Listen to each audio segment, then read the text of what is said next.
একবার থেকে শুরু থেকে চন্দনের উদ্দেশ্য বল চলে গেল সাইড লাইনের বাইরে। বন্ধ করে দেবো নাকি ভিডিও?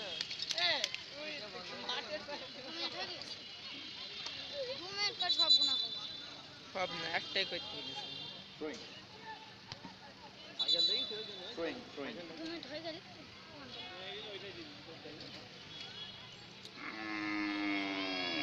মাসুম মাইনাস করেছেন।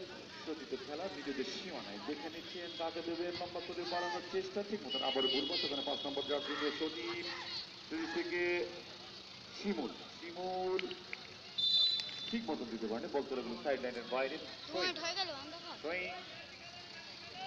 সজীব সজীব থেকে ভুল পাস, আক্রমণে বন্ধু একাদশ কলেজ মোড় লম্বা করে বাড়িয়েছেন ইফতেখারের উদ্দেশ্যে, ডিবক্সের ভিতরে কিক দিয়েছিলেন গোলরক্ষক মাসুম, বলের উপরে সঠিক দৃষ্টি রেখেছিলেন।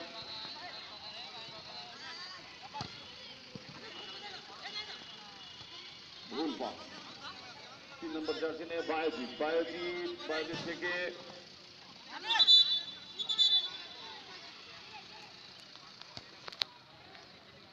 শিমুল শিমুল লম্বা করে বাড়িয়েছেন, ভুল পাস, ওখানে সজীব থেকে চন্দন ক্লিয়ার করেছেন, বল চলে গেল সাইড লাইনের বাইরে।